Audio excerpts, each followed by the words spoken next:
será ministrada pelo nosso irmão Rony, Espírito Rony, e em seguida também pela nossa irmã Neto. Romanos 12, versículo 1 até o 7. Rogo-vos, pois, irmãos, pela compaixão de Deus, que apresenteis o vosso corpo em sacrifício vivo, santo e agradável a Deus, que é o vosso culto racional. 2, a igreja. Não vos conformeis com este século, mas transformai-vos pela renovação do vosso entendimento, para que experimenteis qual seja a boa, agradável e perfeita vontade de Deus. Porque pela graça que me é dada, digo a cada um dentre vós, que não saiba mais do que convém saber, mas que saiba com temperança, conforme a medida da fé que Deus repartiu a cada um. Porque assim como em um corpo temos muitos membros, mas nem todos os membros têm a mesma função. Assim nós, que somos muitos, somos um só corpo em Cristo, mas individualmente somos membros uns dos outros. Tendo, porém, diferentes dons, segundo a graça que nos foi dada, e profecia, segundo a proporção da fé. Se é ministério, seja ministrar. Se é ensinar, haja dedicação ao ensino. Outro exorta o vaso com dedicação, que contribui com fidelidade, que preside com diligência, quem exerce misericórdia com alegria. Amém. Quem tem o ministério de ensinar, que faça com dedicação, né? É um desafio. Amém. Estaremos orando a voz do vereador Diego, logo após o Simão Rony estará palestrando nessa tarde, em nome de Jesus. Pai, Senhor, irmãos, Amém. oraremos. Senhor, nosso Deus e nosso Pai, nós queremos te exaltar e te glorificar, Senhor. Ó Deus, nesta tarde, a tua igreja está aqui reunida, ó Pai.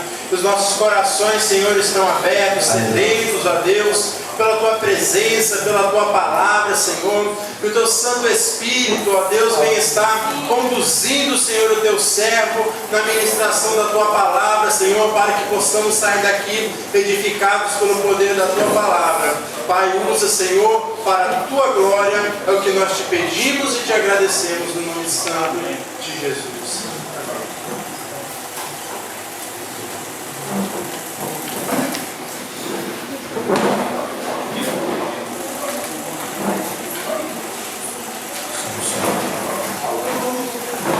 Meus amados, boa tarde a todos.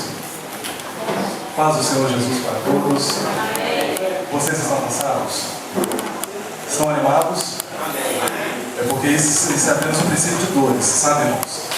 Eu quero aqui de coração agradecer ao meu líder, irmão Robson Santos, presbítero Robson Santos.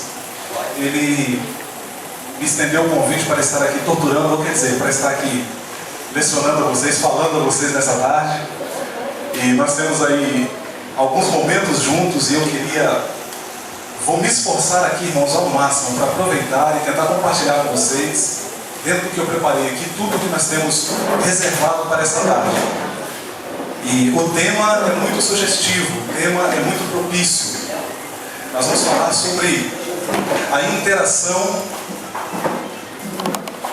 professor-aluno na classe de jovens e adultos. E depois vem a nossa colega, a nossa irmã, estará falando sobre como transmitir verdades fundamentais da fé cristã para crianças. Um tema também que eu já estou aqui, confesso para os irmãos, ansioso também para ouvir e aprender.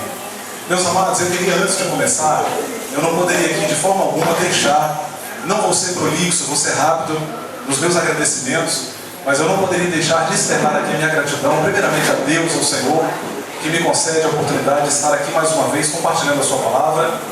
Quero também agradecer a essa igreja, ao presbítero Robson e à liderança da escola dominical aqui nesta igreja, por desenvolver um projeto tão lindo como esse, um trabalho tão maravilhoso. Quero agradecer a você que está aqui. Obrigado por ter vindo. Eu sei que eu também sou visitante aqui nessa igreja, é a minha segunda vez aqui, mas como tive a oportunidade de participar na coordenação do evento, eu me sinto também na liberdade de agradecer a você pela sua participação, pela colaboração. Quero, de uma maneira muito especial, agradecer também aos amigos, irmãos que estão conosco aqui, que vieram de Porto de Santana, nosso irmão, eu chamo ele de Marzinho, meu Deus, né? É Ademar, né? Perdoe, irmão Ademar.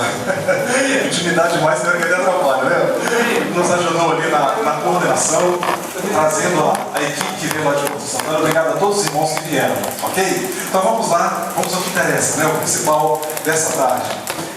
Eu dividi a minha fala nessa tarde em 4 tardes para falar sobre a interação do professor e aluno na classe de jovens e adultos.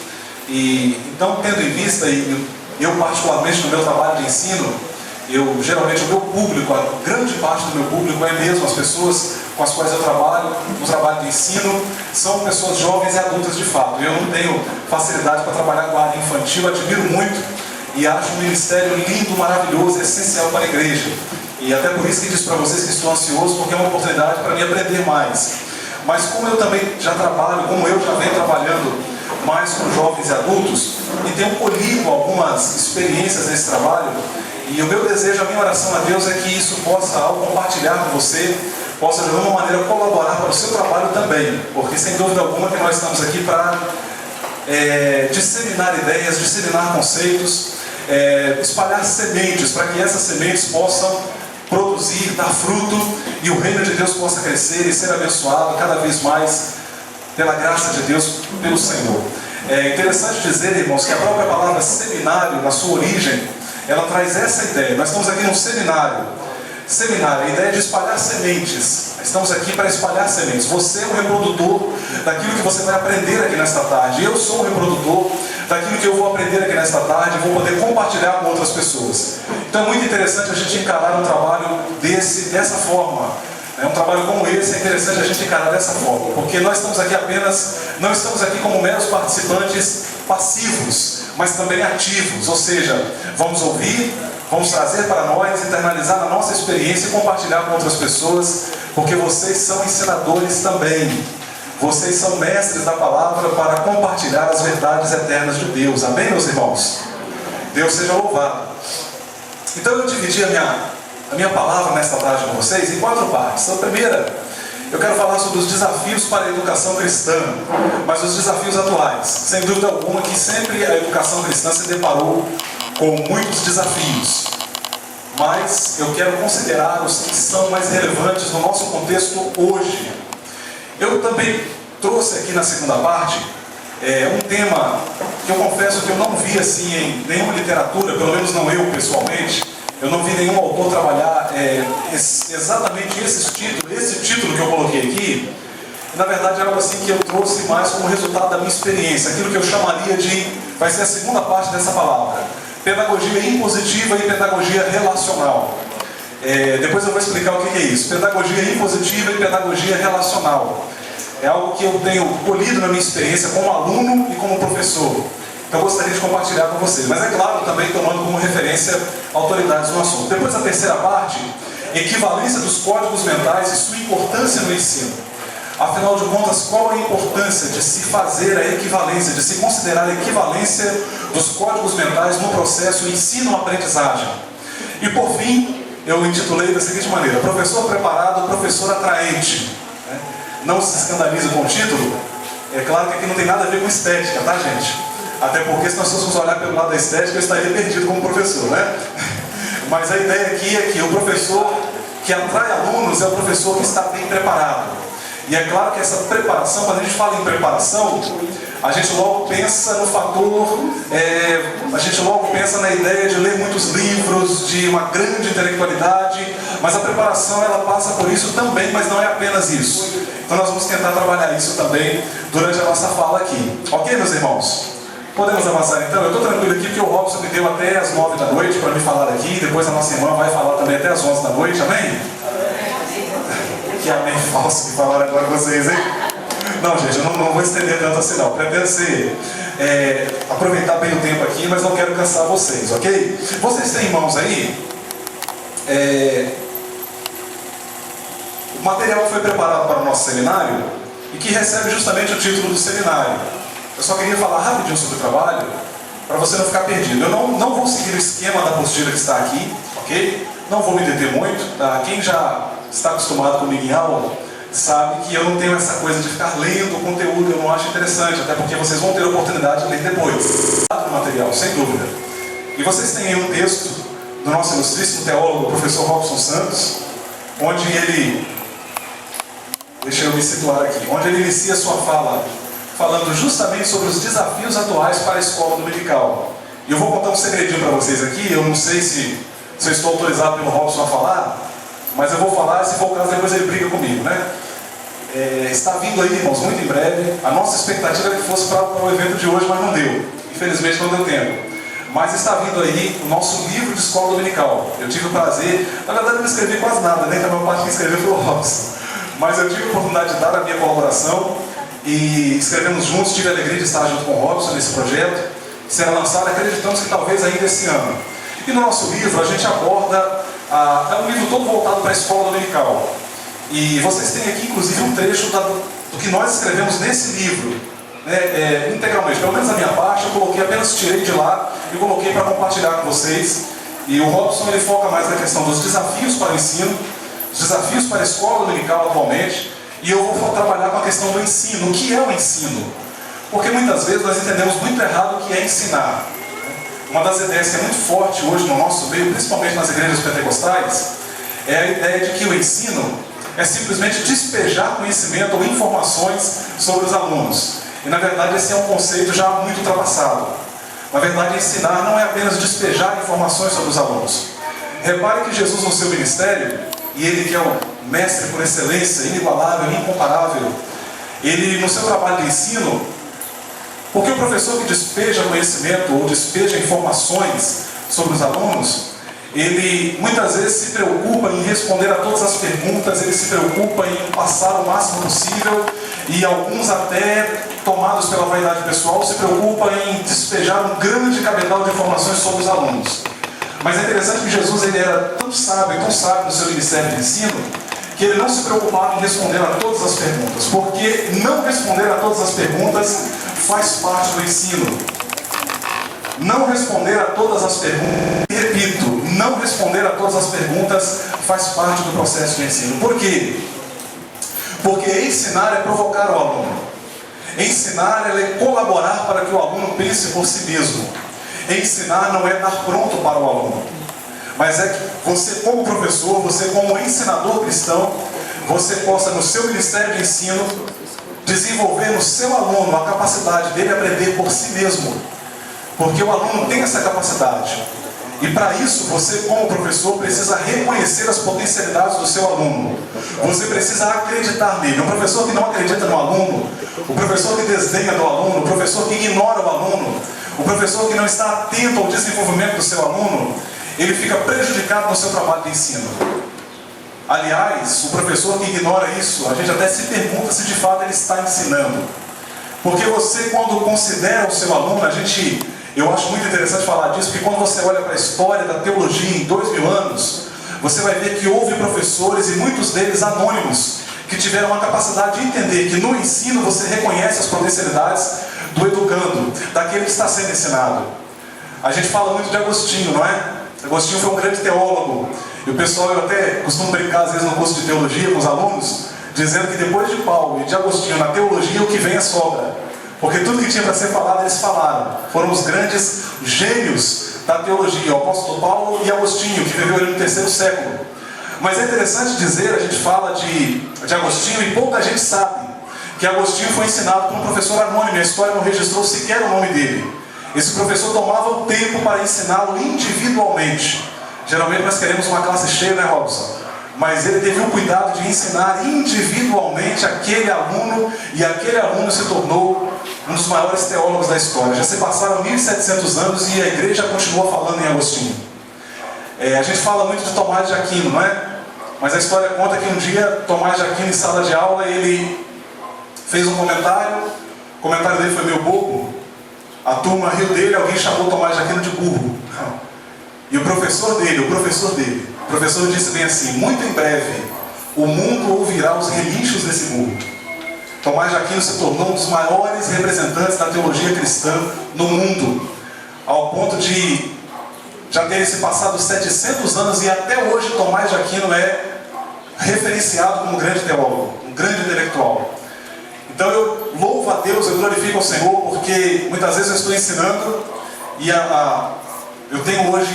atendo hoje a uma faixa de entre 80 a 100 alunos semanalmente, nessa faixa. E eu tenho alunos assim, dos perfis mais variados, desde alunos com formação superior, até alunos que são recém-convertidos, são novo-convertidos, e às vezes chegam para mim e falam umas barbaridades. Meu Deus, me ajuda. Eu tento ser paciente, tento ir com calma, porque eu reconheço, e essa é uma das belezas do magistério cristão. Eu entendo que hoje estou ensinando para um leigo. Hoje um leigo, mas amanhã um grande teólogo. Muitas vezes quando eu estou ensinando, eu costumo pensar comigo que eu estou agora ensinando para uma pessoa que não sabe falar direito, mas amanhã será um grande pregador do Evangelho. Às vezes a gente só tende a olhar para o momento presente e ver o agora, mas o ensino dá para você a possibilidade de construir uma pessoa que será um agente usado por Deus para uma grande obra no seu reino.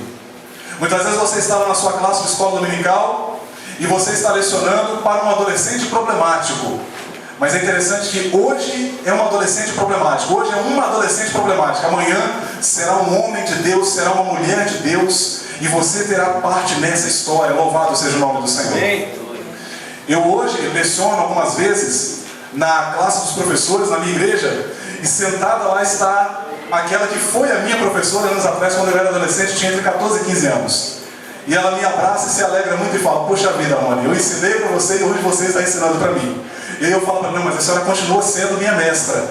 A senhora é parte dessa história. Se eu estou aqui hoje, devo a minha estada à senhora, porque a senhora teve paciência de me ensinar, teve paciência de acreditar no meu ministério.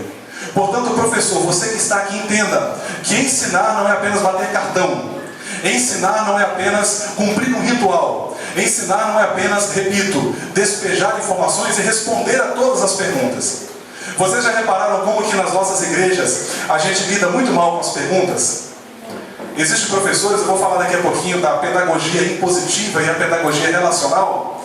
Existe aquele professor que quando o aluno levanta e faz uma pergunta, já viu professor assim? Ele faz bem assim, ele torce a cara, né?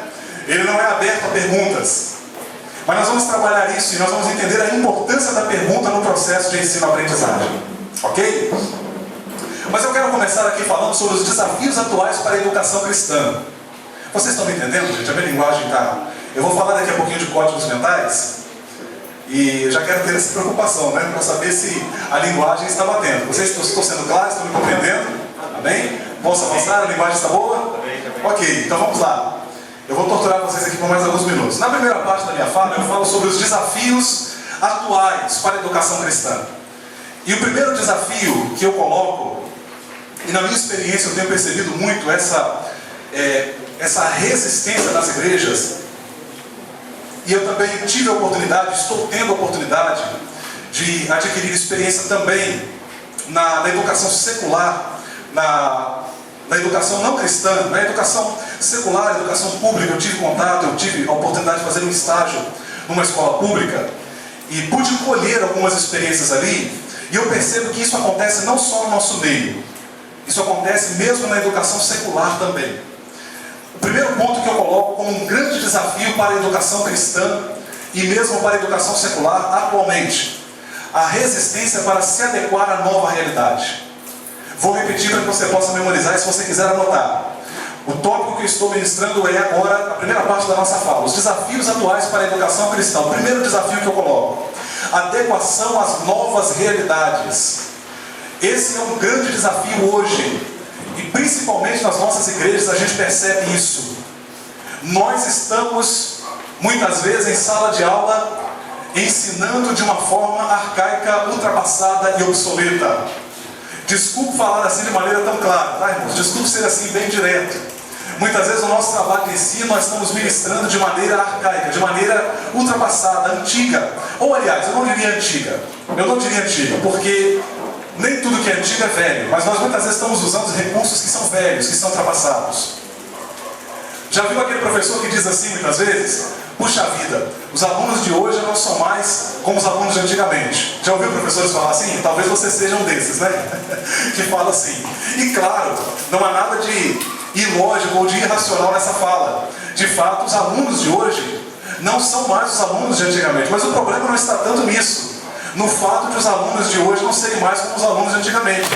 O problema está é que você, reconhecendo essa realidade, você continua ensinando de maneira antiga e não entendendo e não reconhecendo que nós estamos diante de alunos que estão inseridos numa nova realidade, num novo contexto. Então você reconhece que os alunos hoje são outros, mas você ensina no modelo antigo, ou melhor, no modelo arcaico, no modelo ultrapassado. Por que eu estou aqui fazendo questão de enfatizar que o que é antigo não é ruim? O problema não é ser antigo, o problema é ser ultrapassado, é ser obsoleto, é ser velho. Por exemplo, a gente muitas vezes se refere a uma pessoa idosa como velha, mas eu costumo pensar que nem todo idoso é velho. Você já parou para pensar nisso? Eu acho que há uma diferença entre ser idoso e ser velho. É possível uma pessoa ser idosa e não ser velha.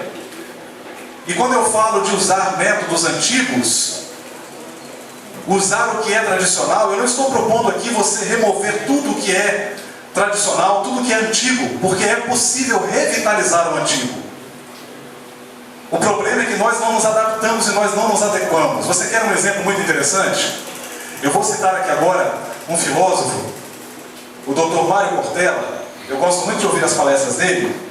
E ele fala uma coisa muito interessante. O professor chega na sala de aula e aí ele vai lá no quadro para ensinar para a classe infantil. Para a classe infantil. Aí ele chega lá no quadro, o professor ou a professora, e coloca lá assim: nós vamos aprender agora, e começa a trabalhar com as crianças a questão da alfabetização. Imagina a cena, o professor chega, a professora, apatanada. As crianças para as quais ele está se dirigindo, está usando esse método, quando chegarem na sala com 5, 6, 7 anos de idade, já terão visto em média de 5.000 a 6.000 horas de televisão. A quantidade de informação que essas crianças têm é surpreendente. E aí o professor chega em sala de aula, a professora chega em sala de aula usando um modelo totalmente arcaico. E aí quase que as crianças levantam e falam assim: por favor, me leve lá a sua líder ou seu líder, que eu quero formalizar uma reclamação. As crianças quase que fazem isso. Por quê? Nós estamos usando modelos arcaicos, modelos ultrapassados. Eu fico feliz quando eu chego no ambiente e eu vejo recursos tecnológicos sendo usados, porque nós precisamos fazer uso desses recursos. Eles são muito úteis no processo de ensino-aprendizagem, são muito válidos, porque por melhor que seja o professor pode ser muito bom, mas nós hoje, isso é inerente a mim e é inerente a você, nós temos uma dificuldade muito grande para prestar atenção. Há 10, 15 anos atrás, você já ouviu falar de déficit de atenção? Já ouviu falar disso? Déficit de atenção. O que é isso? É o tempo médio que uma pessoa consegue prestar atenção de maneira concentrada em uma aula, em uma palestra. Há 10, 15 anos atrás, o déficit de atenção das crianças era de aproximadamente entre 30 e 40 minutos. Hoje, ou seja, há 10, 15 anos atrás, uma criança conseguia ficar atenta numa aula de 30 a 40 minutos. O professor conseguia segurar ali a atenção dela. Hoje, esse déficit caiu para 5 ou 6 minutos. Pasmem. Então, se você chega em sala de aula, eu acho que se a gente for levar isso para os adultos também, que é o meu caso, que trabalha mais com jovens e adultos, eu acho que a estatística não vai diferenciar muito, porque nós temos essa dificuldade de prestar atenção, de dar atenção. Então, muitas vezes, em sala de aula, ou por que não dizer, eu acredito que em todas as aulas você vai lidar com essa dificuldade. Daí a importância de você se adequar a essa realidade, a esse desafio atual e de revitalizar o antigo. Porque muitas vezes o antigo é indispensável, mas ele precisa ser revitalizado. Renovar nem sempre significa jogar fora o antigo e substituir pelo novo. Por exemplo, esse templo. Imagina que esse templo já tem 20 anos, mas aí ele passa por uma reforma. Quando você chega aqui, você fala: nossa, o templo está novo. Mas na verdade ele não está novo, ele foi revitalizado. Ele é antigo, já tem 20 anos, mas ele foi revitalizado. Imagina agora você andando numa rua. Imagine só, Denis, você está andando numa rua com muita fome. E aí você passa e você vê 2 restaurantes. Você olha para um restaurante e está escrito bem assim: comida feita no forno micro-ondas. Entre e coma já. Vou criar propaganda aqui agora, Aí você olha do outro lado, tem outro restaurante. Na placa está escrito bem assim: comida feita no forno a lenha. Entre e coma já. Eu pergunto a vocês que estão aqui nessa tarde, em qual desses 2 restaurantes vocês vão entrar? Eu entraria no que faz comida no fogão a lenha. troço antigo é o fogão a lenha, não é? Mas a comida ali fica gostosa, não fica? Essa é a ideia que eu estou querendo transmitir para vocês. Que você pode usar, sim, métodos antigos. Por exemplo, um método de perguntas e respostas. Um método de ensino é um método antigo. Mas você pode revitalizá-lo. Você pode, aliás, Sócrates já usava esse método. E o próprio Jesus usou esse método em seu ministério. É um método antigo, mas você pode revitalizá-lo e usá-lo de outras maneiras, de outras formas, utilizando inclusive recursos tecnológicos para tornar a sua aula mais atraente. Mas a gente percebe que há pessoas que enfrentam uma resistência muito grande para isso. Eu agora mesmo, gente, eu estou trabalhando numa escola de cursos livres. É um seminário teológico que oferece também cursos que não são da área teológica. E a nossa escola agora está se fundindo com uma escola... Muito obrigado, meu irmão. A Bíblia diz que alguns hospedaram anjos sem saber. Eu acho que você é um anjo disfarçado aqui no nosso meio, viu? Obrigado pela gentileza. Precisando, eu peço de novo, viu? E aí a nossa escola agora, olha que legal. A nossa escola está se fundindo com uma outra escola, que é uma escola privada de ensino público, de ensino secular mesmo. Ensino fundamental, ensino maternal, fundamental e médio. E uma das grandes dificuldades que o nosso diretor lá está tendo é que o corpo docente não quer se adequar a essa nova realidade. Gente, os alunos vão para a escola hoje e eles estão acostumados com tablet, iPod, tantos raios que existem, eu nem sei quantos raios que existem. A tecnologia, já estão familiarizados com isso, as nossas crianças. Muitas vezes você está na sua casa e quando o seu filhinho de 6, 7 anos sai de perto de você, ou até menos, você fica desesperado, porque você que é mais velho não sabe como usar o equipamento e ele sabe como usar. São as novas realidades do nosso tempo. E aí a gente não quer se adequar a isso, não quer fazer uso desses recursos tecnológicos, que devem sim ser usados. No meu blog, no nosso blog, o blog Fundamentos Inabaláveis, eu faço uma crítica muito séria ali à liderança das nossas igrejas. É claro que ali a crítica ela é mais focada na Assembleia de Deus, que é a minha denominação, mas claro que isso a gente pode esticar para todas as denominações evangélicas, né? Mas é que eu acho que isso é mais forte na Assembleia de Deus. Eu percebo que as nossas igrejas hoje, e por isso que eu fico muito feliz quando eu vejo uma iniciativa como essa, um trabalho de ensino, de capacitação para professores e professoras de escola dominical. E lá eu escrevi um artigo há um ano atrás intitulado O Problema da Falta de Valorização. Você for lá no nosso blog, você vai lá na... Vou fazer uma propagandazinha do nosso blog aqui agora, não sou pouco, né, gente? Aí você vai lá no canto esquerdo superior, você tem a aba de busca e você digita lá, por exemplo, a palavra valorização, você vai encontrar um artigo. E lá uma crítica que eu faço. A gente percebe que hoje as nossas lideranças, elas investem mais em eventos esporádicos da igreja do que em departamentos tão fundamentais para a igreja como a escola dominical. E lá eu chego a dizer, por que investimos tanto dinheiro em eventos que duram 3 dias, 4 dias, uma vez no ano, e não investimos num evento que dura todos os domingos, durante o ano inteiro e durante todos os anos? A gente percebe muitos líderes, às vezes, investindo vultosas quantias. E aí o tempo superlota. Não sou contra esses eventos, tá, irmãos? Muito pelo contrário, eu também sou promotor de eventos e igrejas. Quando eu digo promotor de eventos, eu tive essa experiência de realizar eventos. Mas a gente percebe que se investe muito numa área e se ignora outra área que é tão fundamental para a igreja quanto aquela. Então a gente percebe que a igreja precisa fazer esse investimento justamente para quê? Para se adequar a esses novos desafios e a essa nova realidade. Mas é claro, estou falando aqui de recursos. A gente vai trabalhar depois o perfil do professor, que é uma área muito importante. Um outro grande desafio que eu coloco e quero aqui deixar para você como sugestão para a sua pesquisa, para você se aprofundar no assunto, que é claro, eu não poderia aqui em uma palavra de 1 hora, 1h30, abordar esse assunto profundamente, que é um assunto que dá muito o que falar. Mas um outro grande desafio que eu coloco para a educação cristã atualmente, a pós-modernidade. E eu gosto muito de falar da pós-modernidade, mas eu gosto muito de falar mal da pós-modernidade. É claro. Há coisas boas na pós-modernidade, há muitas coisas boas na pós-modernidade. Porque a pós-modernidade é o tempo em que nós estamos vivendo. Alguns sociólogos, estudiosos, eles chamam esse tempo que nós estamos vivendo não de pós-modernidade. Alguns chamam de hipermodernidade. Porque é um tempo de mudanças tão profundas e tão aceleradas que já não se trata mais de modernidade, agora é hipermodernidade. E outros vão mais longe ainda. Outros não chamam nem de pós, nem de hiper.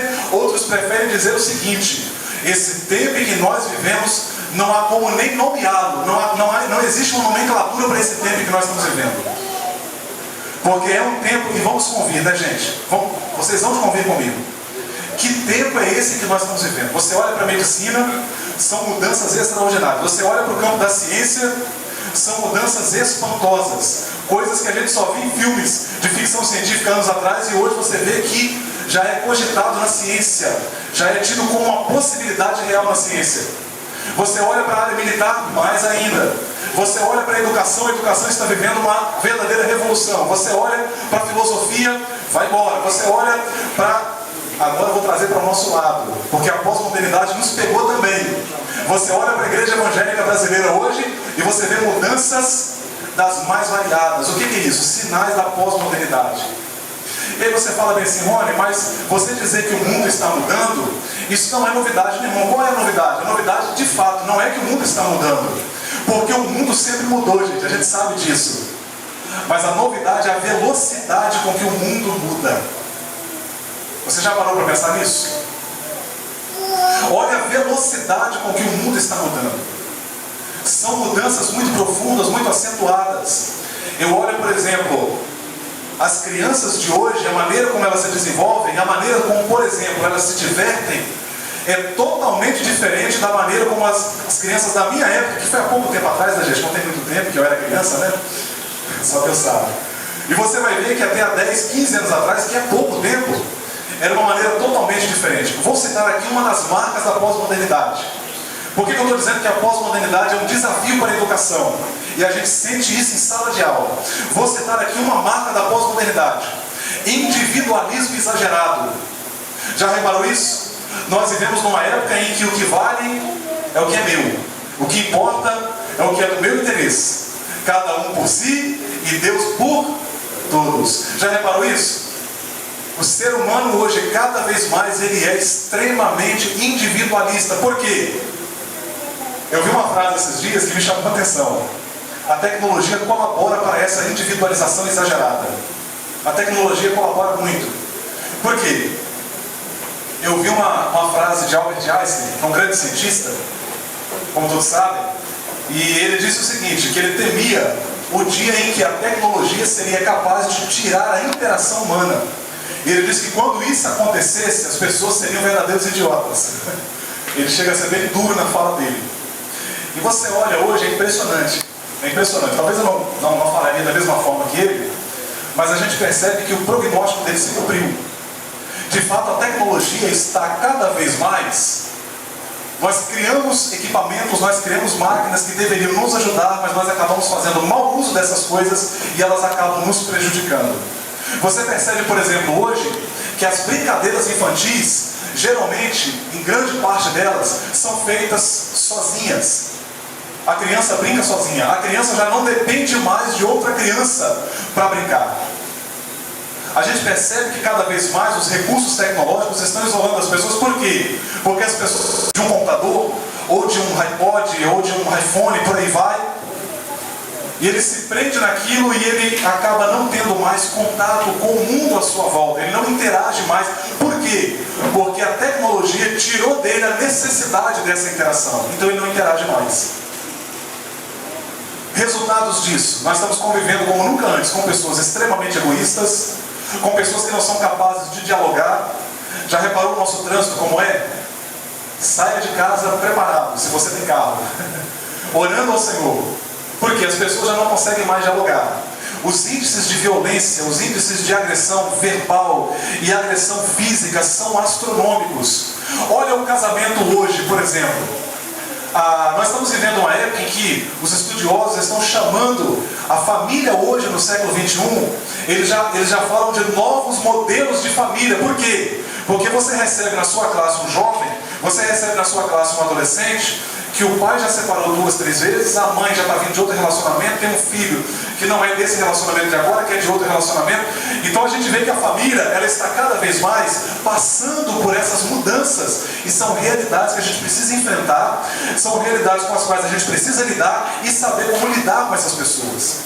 Porque uma criança, por exemplo, que enfrenta um processo de divórcio dos pais, um adolescente, um jovem, é um processo muito marcante na estrutura dele. E ele precisa ser bem tratado e ser bem orientado. Aliás, talvez você tenha alunos que esse próprio aluno passou por um processo como esse e tantos outros. São realidades com as quais nós estamos lidando na pós-modernidade em pleno século XXI. Essa é uma das marcas. Isso tem gerado pessoas individualistas. Você quer um outro grande desafio da pós-modernidade? E esse desafio ele é tremendo. O desafio do racionalismo. Quando eu falo de racionalismo, a palavra que vem na minha mente é a seguinte: ateísmo. Ateísmo. Você sabia que o ateísmo tem ganhado muita força no Brasil hoje? Tem crescido assustadoramente? O ateísmo hoje ele ganha muita força. O número de ateus no Brasil vem crescendo. E vou falar para você uma coisa que é desafiadora. Eu vou pedir a você, sem querer expô-la, é claro, mas, por gentileza, você que está aqui e já fez ou faz uma faculdade, levanta a mão, por gentileza. Ok, temos algumas pessoas. Você que pretende fazer, levanta a mão, por gentileza. Ok, temos outras pessoas. Nós estamos enfrentando hoje nas nossas igrejas evangélicas, pentecostais principalmente, uma mudança muito interessante. Não era a realidade, principalmente na Assembleia de Deus, até há 10 anos atrás, não era a realidade dos nossos jovens ir para a faculdade. Hoje os nossos jovens estão indo para a faculdade. Isso era muito forte nas igrejas tradicionais. Isso era muito forte, Ademar, nas igrejas de linha tradicional, presbiteriana, batista. Essas igrejas sempre tiveram uma tradição muito forte com o ensino. Então os jovens dessas igrejas, oriundos dessas denominações, em geral tinham mais facilidade para ir para uma faculdade. Mas hoje está mudando. Você olha para a Assembleia de Deus e a gente percebe que o número de jovens, é claro, estou citando a Assembleia de Deus, mas isso foi um movimento pentecostal, né? Você percebe que hoje a universidade, a faculdade, ela é uma realidade presente na vida de muitos dos nossos jovens. Aí você pergunta, mas irmão Rony, por que você está falando isso? Por que isso é um desafio? Eu vou explicar por quê.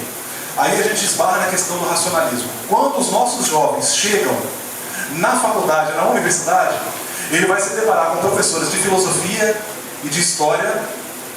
Eu estou fazendo história agora também, mas eu não quero estar nesse meio aí não, tá, irmãos?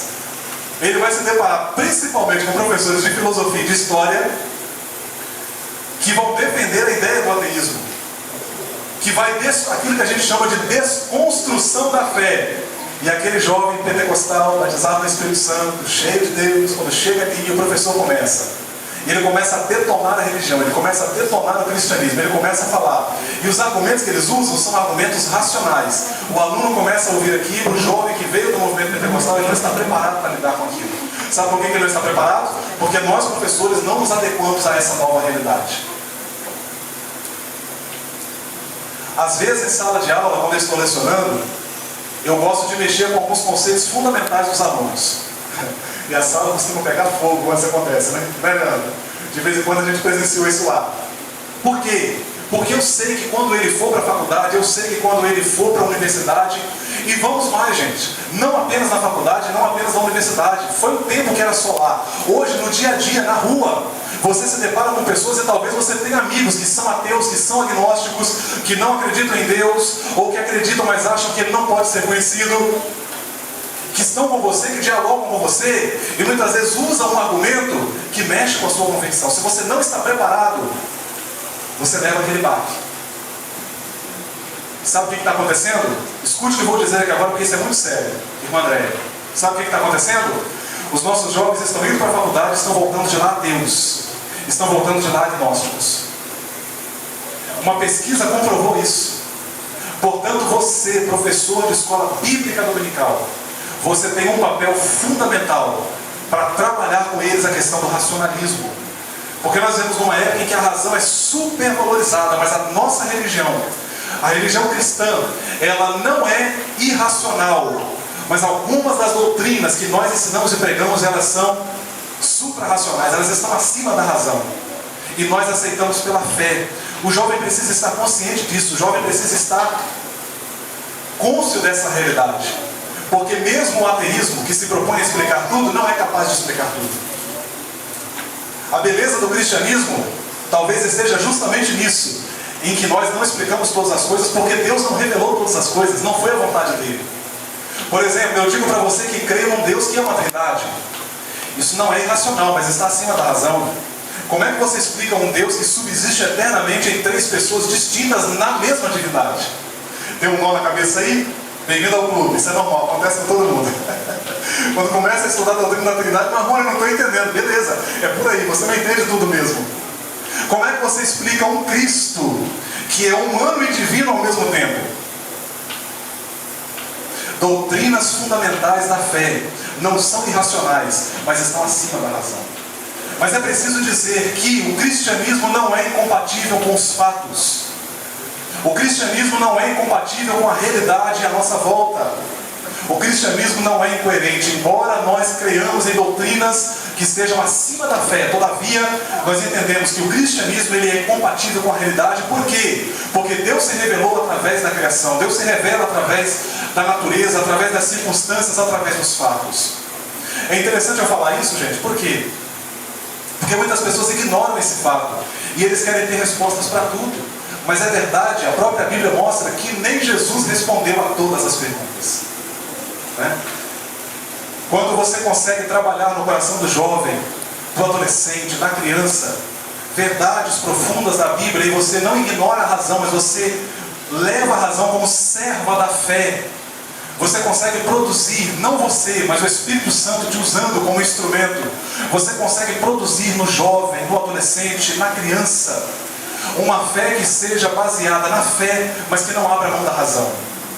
Eu tive um professor no meu curso de História que estou fazendo agora, uma complementação pedagógica, e esse professor dizendo para a gente que ele é de origem cristã, sua mãe é evangélica até hoje, ele dizendo, olha, eu fui para a universidade, quando eu cheguei na universidade acabou, eu não consegui mais manter a fé. E na classe tinha eu e mais o pastor Batista que estava na sala, e mais o professor e outro aluno, os dois não cristãos, e eu e o pastor evangélico servo de Deus. E nós começamos a trabalhar com ele, e eu disse para ele, falei, olha, ele, uma pessoa muito educada, nos ouviu na nossa argumentação, eu disse para ele, olha, eu acho que o que aconteceu com você é porque você não entendeu bem o que é o cristianismo. A sua revolta não é contra a Bíblia em si, nem contra o Deus que a Bíblia apresenta, e nem contra a fé cristã, mas contra aquilo que os homens estão fazendo de errado.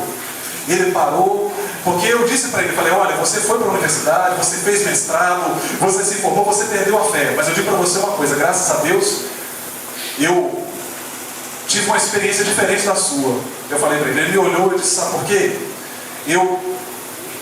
Claro que a minha formação é inferior à dele, mas eu disse, olha, eu já fiz a graduação, parti para a pós-graduação, parti para a complementação agora aqui com vocês, estou iniciando um mestrado em Teologia Histórica, mas quanto mais eu conheço, mais eu percebo que o cristianismo bíblico é a verdade de Deus para a humanidade. Louvado seja o nome do Senhor.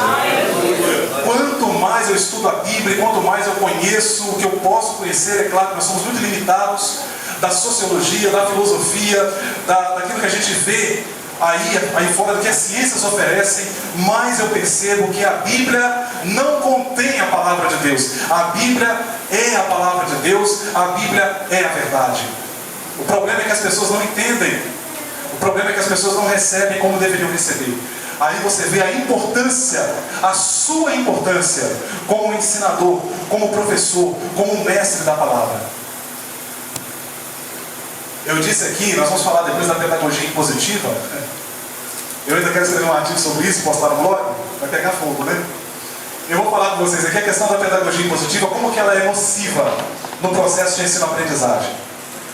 A gente percebe que na pós-modernidade houve também uma influência muito forte do humanismo. Para fechar essa parte de pós-modernidade, o humanismo, ele tem um lado positivo, porque ele valoriza o homem. Mas o grande problema do humanismo é que ele coloca o homem como a resposta para todas as coisas. E o humanismo ele vai ganhar muita força, essa filosofia, essa ideologia. A própria palavra humanismo vem de homem, o homem no centro, a ideia é essa. Tira-se Deus, tira-se o teocentrismo, ou seja, tira-se Deus do centro e coloca o homem como a resposta para todos os problemas da humanidade e da sociedade.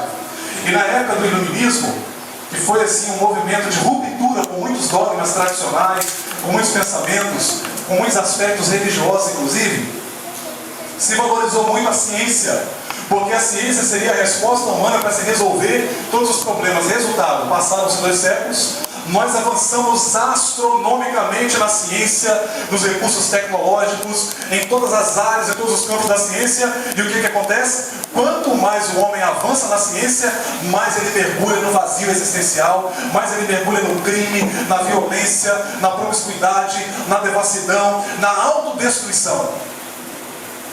Você já parou para pensar nisso? Olha, por exemplo, os Estados Unidos hoje.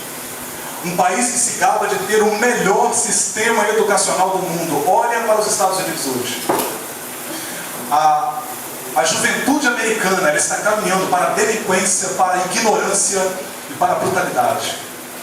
Quando você olha para o Japão, que é um país que tirou Deus, que é uma referência em termos de tecnologia no mundo todo, você olha para o Japão, os maiores índices de suicídio no mundo hoje acontecem aonde? Japão.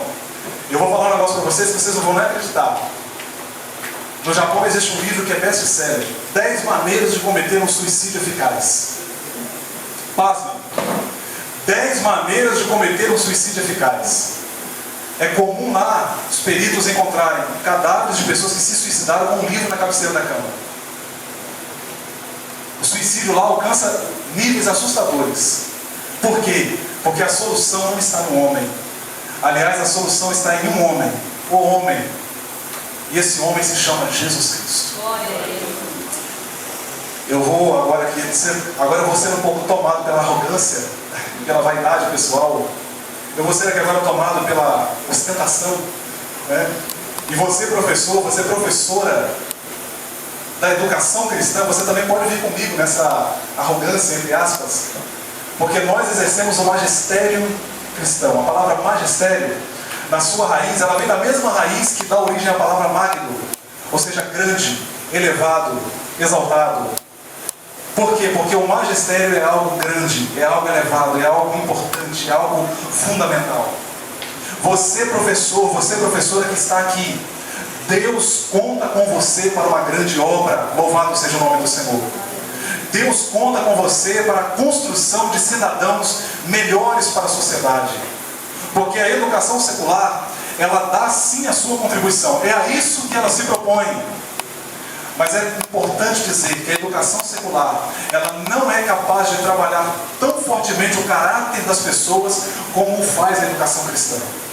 A educação secular não tem esse potencial, não tem tanto essa potencialidade. Eu convivi com professores em escola do sistema público de ensino, e eu fiquei espantado em um dado momento quando eu vi um professor dizerem assim: eu vou fazer um mestrado e eu vou partir para o ensino superior lá, não vou mexer mais com essa molecada, não quero mais saber disso, eu quero saber do meu salário no final do mês. E quando eu vi aquele professor falando isso, e quando eu ouvi aquele professor falando isso, eu pensei: meu Deus, a gente percebe que muitos que estão ali ensinando, eles não estão preocupados. E o mais triste é saber que há muitos professores cristãos que estão talvez ensinando da mesma forma. Mas a obra que você está fazendo é uma obra maravilhosa. Deus te trouxe aqui hoje não para desmotivar você, muito pelo contrário, mas para dar para você um novo ânimo. Inclusive essa palavra ânimo, no latim, ela traz a ideia daquilo que é essencial, daquilo que é vital, daquilo que traz vida, ânima, porque a alma ela precisa de vida, a alma em si ela está atrelada à ideia de vida. Então quando você fala animar, você fala dar vida, dar fôlego, um novo impulso. Portanto, professor, professora, trabalhe na obra de Deus, sabendo que Deus está te usando para uma grande obra. Louvado seja o nome do Senhor.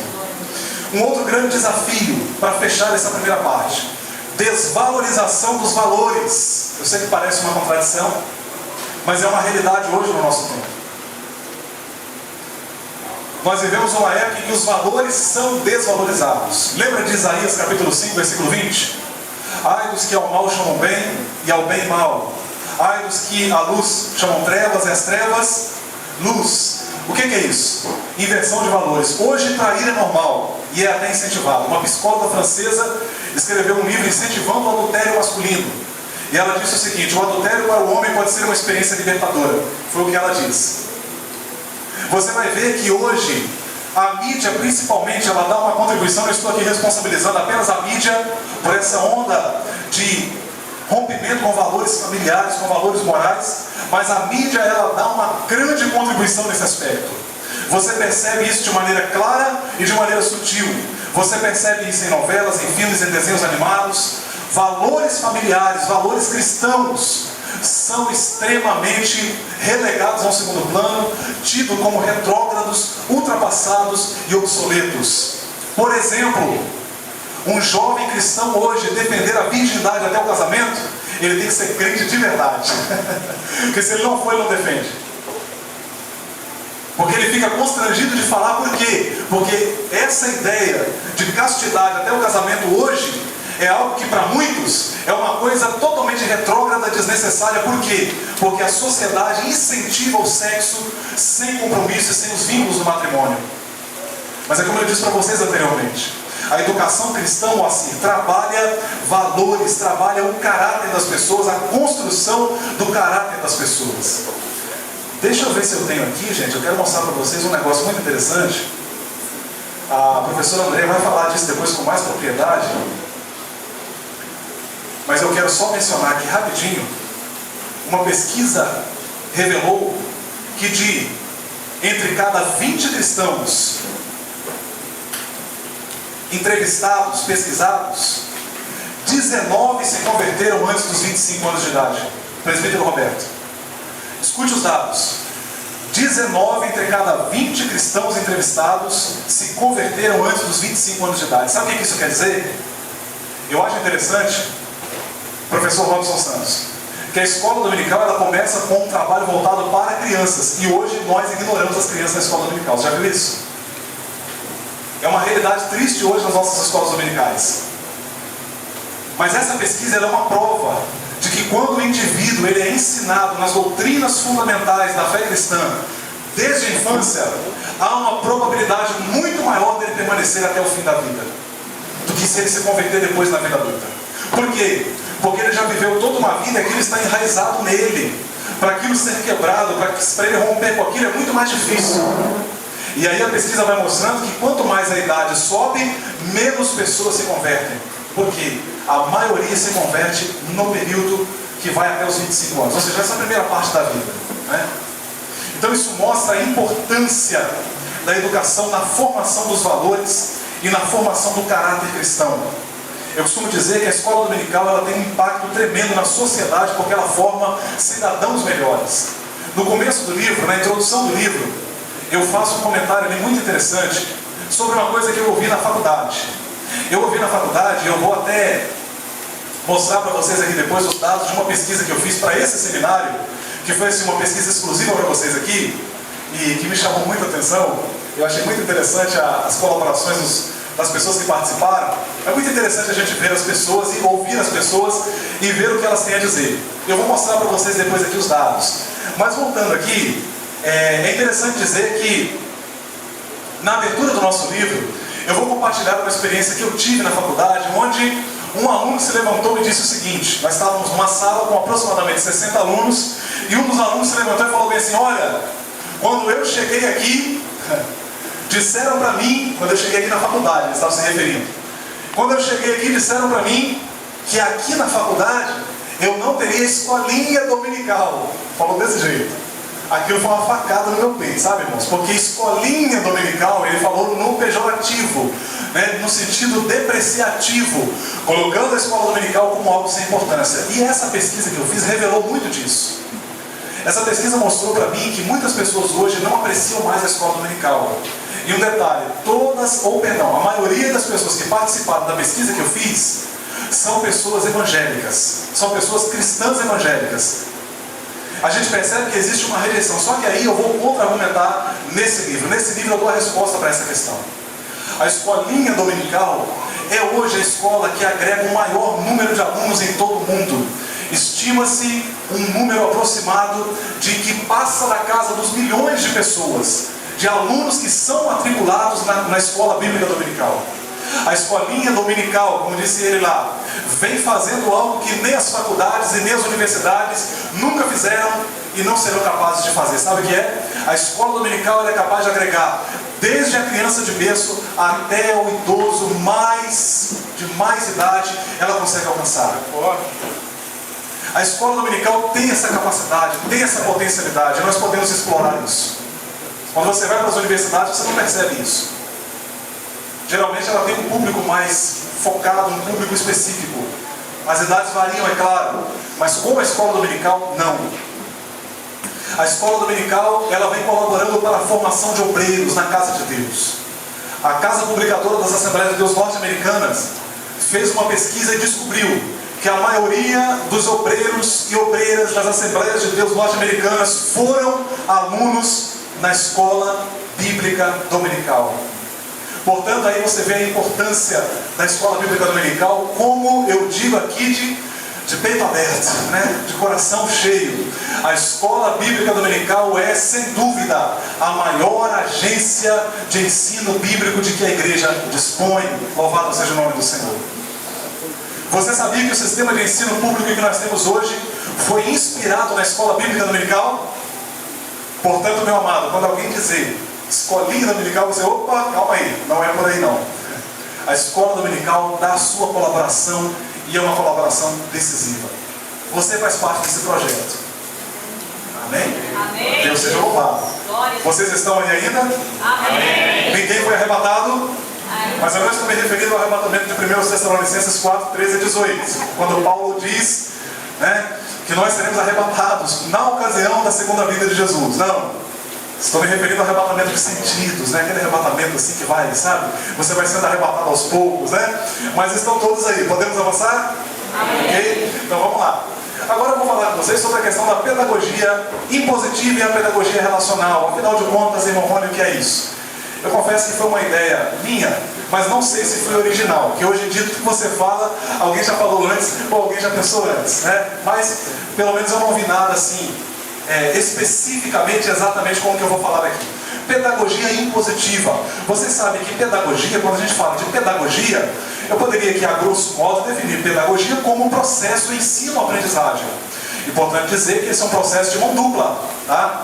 De mão dupla. É um processo de ensino-aprendizagem, onde você foca a qualidade do ensino, mas também a qualidade da aprendizagem. O professor, muitas vezes, ele se preocupa tanto em se preparar, mas ele não se preocupa em avaliar como está a aprendizagem dos seus alunos. Você já pensou nisso? Como está a aprendizagem dos seus alunos? Você tem percebido que eles têm crescido e têm aprendido e têm assimilado o que você tem comunicado a eles? Eu fico muito feliz, eu fico todo bobo. Eu tenho um aluno meu, que ele chega para mim, chamaria. E ele fala assim, Rony, depois que eu comecei a fazer o curso teológico com vocês lá, depois que eu comecei a fazer o curso teológico, a coisa melhorou. Estou pregando melhor. As mensagens têm mais consistência. E eu digo, louvado seja Deus. Está aí o resultado do meu trabalho. Isso aí, irmãos, dinheiro não paga, dinheiro não compra. Isso aí é algo impagável. Quando um aluno chega para você e ele demonstra para você que ele está aprendendo o que você se propõe a ensinar.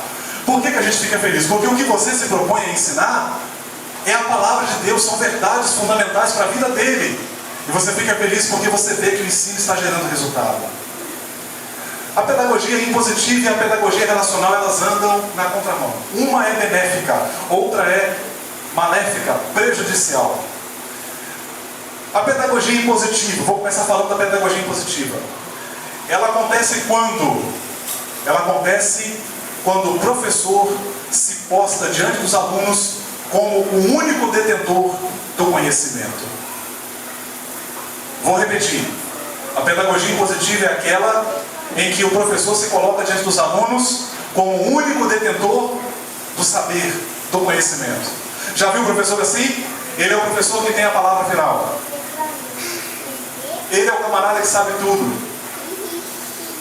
E muitas vezes, quando o aluno vai dar uma contribuição, ele não aceita, ele repudia a participação do aluno, porque ele acha que ele é detentor da verdade. Ele se posta diante da classe dessa maneira.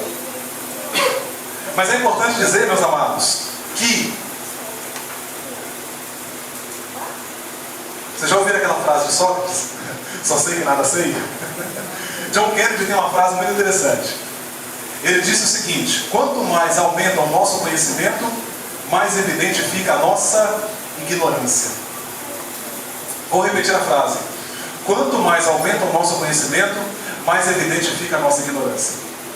Muitas vezes eu estou estudando e eu aprendo um conceito novo e eu falo, meu Deus, há tantos anos eu estudo teologia e eu nunca tinha visto isso aqui. Como eu sou ignorante desse assunto. Mas há pessoas que, muitas vezes porque ele faz uma faculdade, porque ele cresce, ele começa a olhar para as demais pessoas de cima para baixo. Já viu isso? E ele vai para a sala de aula e ele é aquela pessoa que ele centraliza nele o conhecimento. Muitas vezes, gente, eu tenho aprendido com alunos totalmente leigos. Às vezes um aluno que é completamente leigo, que não concluiu nem o ensino médio, ou nem o fundamental, ele fala uma determinada verdade e de alguma maneira eu aprendo com ele. Por quê? Muitas vezes hoje é uma realidade, inclusive falando agora em termos de conhecimento, de informação, de saber, você recebe na sua sala alunos que em determinadas áreas do saber, ele sabe até mais do que você. E se o professor não é humilde para reconhecer isso, ele perde uma oportunidade para explorar esse aluno e desenvolver nele uma potencialidade maior. Por quê? Porque ele é um professor impositivo, ele não aceita que outros saibam como ele, tanto quanto ele. Geralmente esse tipo de professor, ele não se alegra em compartilhar o conhecimento, mas ele quer centralizar o conhecimento para ele. Geralmente esse tipo de professor, ele não aponta para os seus alunos os caminhos pelos quais esses alunos possam vir a aprender como ele aprendeu. Ele teme que o aluno o supere. Já viu isso? Ele ensina e ele fecha as portas para o aluno. Ele não... Gente, eu geralmente quando eu estou dando aula, eu estou trabalhando um determinado conceito, uma determinada ideia com os alunos, eu procuro passar para eles os autores que eu consultei. Eu digo para eles, entre em contato comigo, eu mando para vocês os slides, eu indico para vocês bibliografia. Eu tenho o maior prazer em compartilhar o que eu posso compartilhar com eles. Por quê? Porque é o meu desejo que os meus alunos me superem em conhecimento, em vida de comunhão com Deus, em vida de devoção, em vida no seu ministério de ensino, no seu ministério de pregação.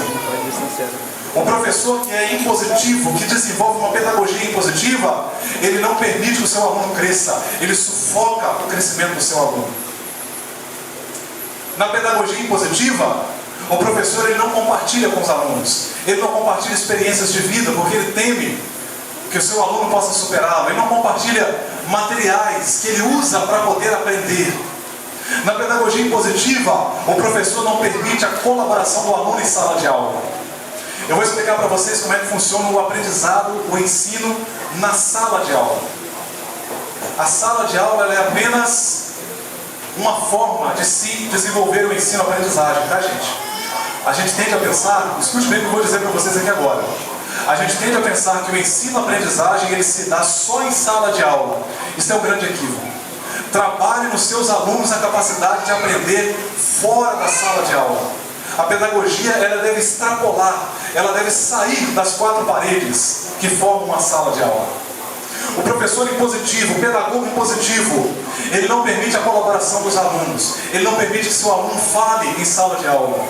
Já viu isso? Eu ouvi casos de professor em sala de aula, de professor com bom nível de conhecimento, em que o aluno fez uma participação e ele, irritado porque o que o aluno falou contrariava o que ele estava dizendo, ele mandou o aluno calar a boca diante de todos os demais alunos. Isso é um absurdo, isso é uma coisa inaceitável.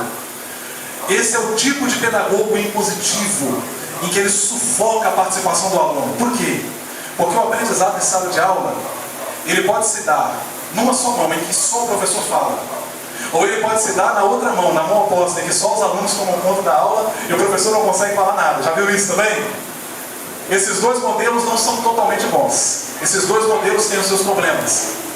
Mas existe aquele terceiro modelo em que o professor ensina e o aluno participa. É uma via de mão dupla. E esse modelo é um modelo muito bom, mas ele não é tão bom quanto o quarto modelo. Sabe qual é o quarto modelo? O quarto modelo é o seguinte: é quando o professor fala para os alunos falam para o professor colabora, os alunos colaboram, e aí os alunos não apenas colaboram com o professor, e o professor não apenas colabora com os alunos, mas os alunos também colaboram entre si. Ou seja, é uma via de mão dupla, mas é uma via com várias mãos, porque os alunos interagem entre si e podem aprender uns com os outros. É muito interessante considerar isso. Se o pedagogo ele é impositivo, ele jamais permitirá esse desenvolvimento. O aluno, infeliz é o aluno que tem um pedagogo, que tem um professor que atua de maneira impositiva na pedagogia impositiva.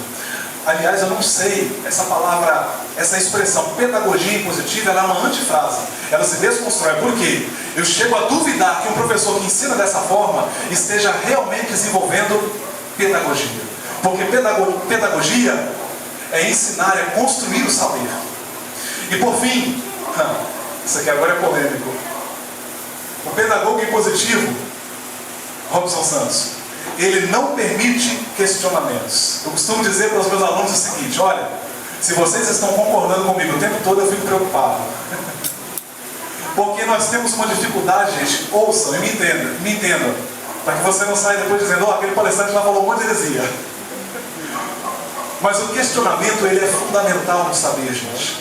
A pergunta move o conhecimento. Eu dizia agora mais cedo, que eu vim de uma aula para cá, e eu dizia para os alunos lá o seguinte: gente, um amigo meu da igreja presbiteriana, ele leu a Bíblia, e nessa leitura da Bíblia ele catalogou todas as perguntas que existem na Bíblia. Sabe quantas perguntas existem na Bíblia, Robson? Mais de 3.060 perguntas. Pasme com isso. Mais de 3.060 perguntas, Moacir. E quando um aluno nosso em sala de aula levanta para fazer uma pergunta, a gente não aceita, a gente olha com cara feia e a gente passa a boicotar esse aluno.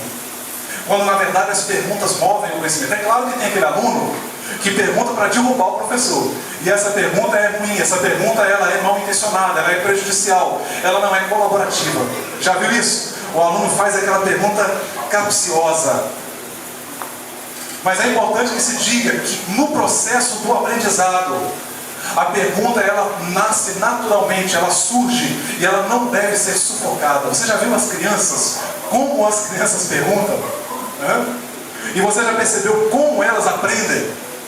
Gente, uma criança aprende um idioma sem frequentar escola, sozinha, por autoassimilação. Você já pensou para pensar nessa maravilha? Que coisa extraordinária!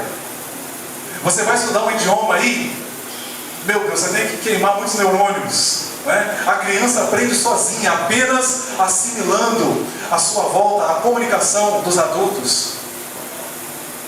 E ela pergunta muito. E muitas vezes elas fazem perguntas que a gente não tem resposta, né?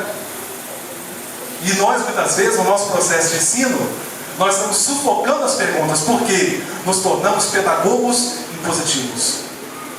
Seja aberto a questionamentos, mas vai aqui uma dica, e é um erro a ser evitado: não responda a todas as perguntas. Sabe por quê? Quando você não responde a todas as perguntas, você aguça a curiosidade do aprendiz, e ele procura entender o que é aquilo o move numa pesquisa.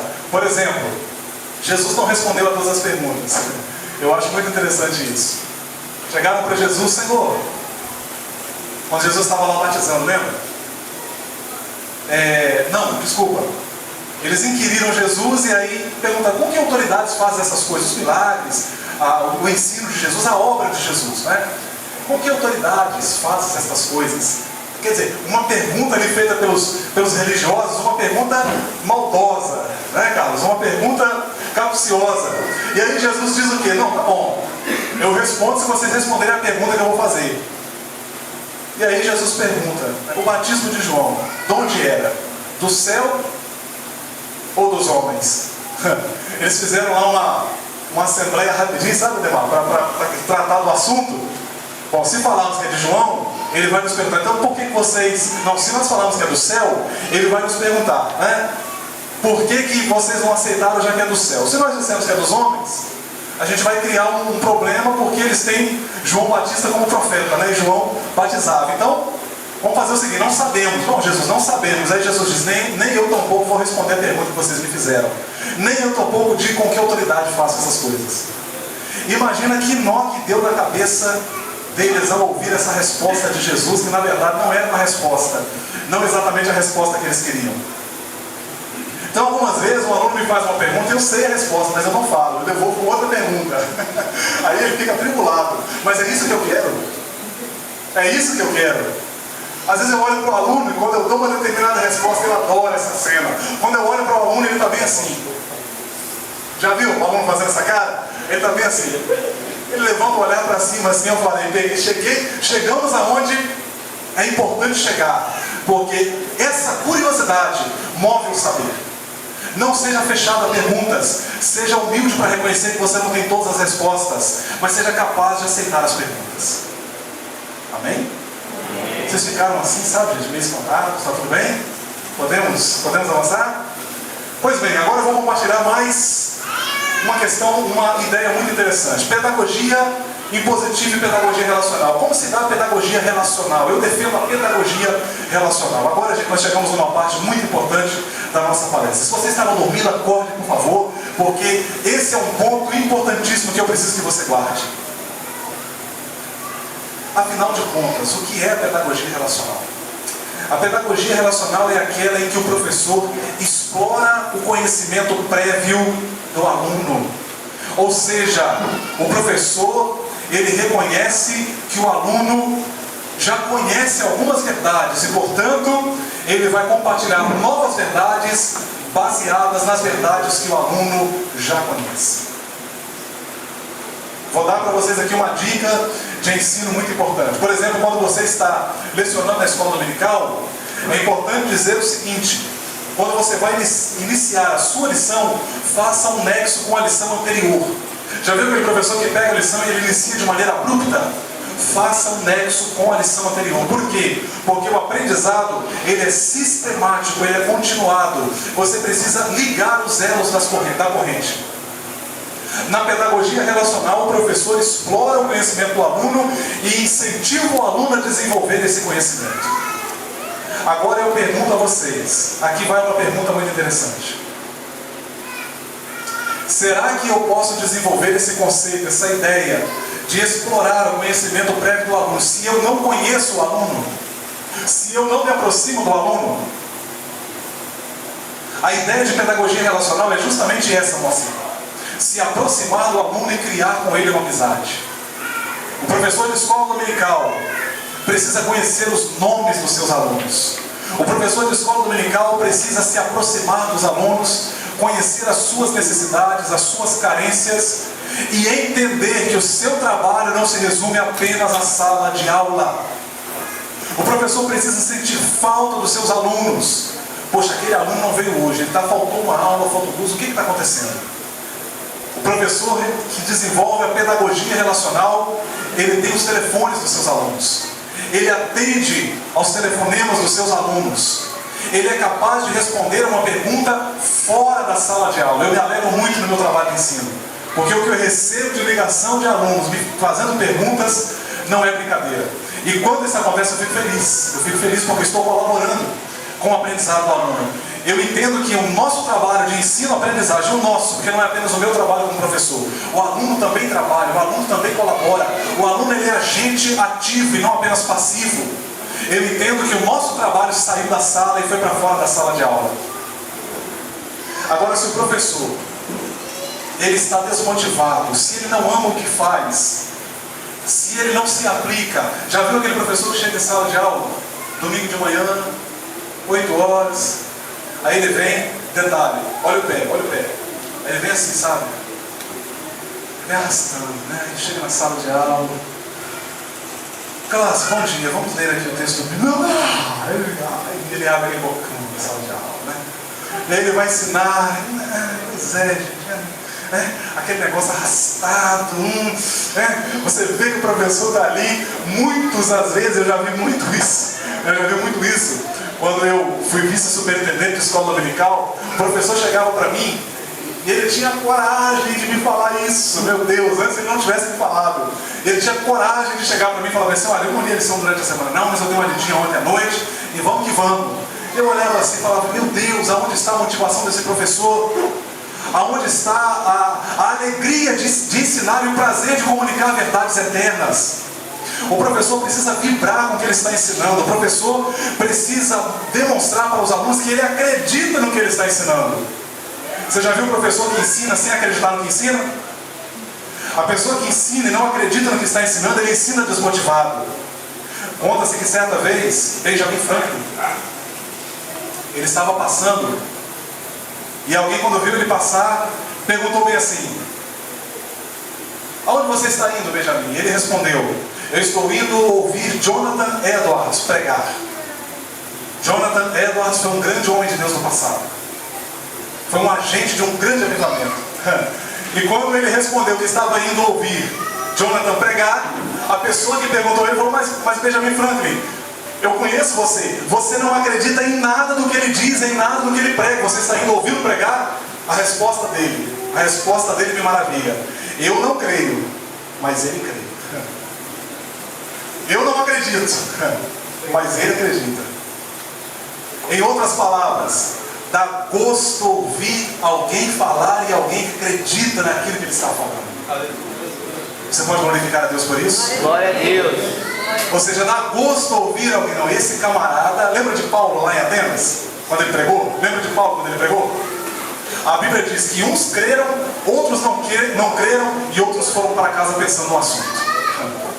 Quando você prega ou quando você ensina, a reação deve ser essa, ou uma dessas. Ou a pessoa crê, ou a pessoa não crê, ou no mínimo, ela vai para casa pensando no assunto. Porque mexeu com ela. Porque causou uma reação nela. Então, na pedagogia relacional, o professor vibra com aquilo que ele está ensinando, porque ele sabe que ele está ensinando verdades eternas. No ponto B, que eu coloco aqui no aspecto da pedagogia relacional, o professor compartilha com os alunos.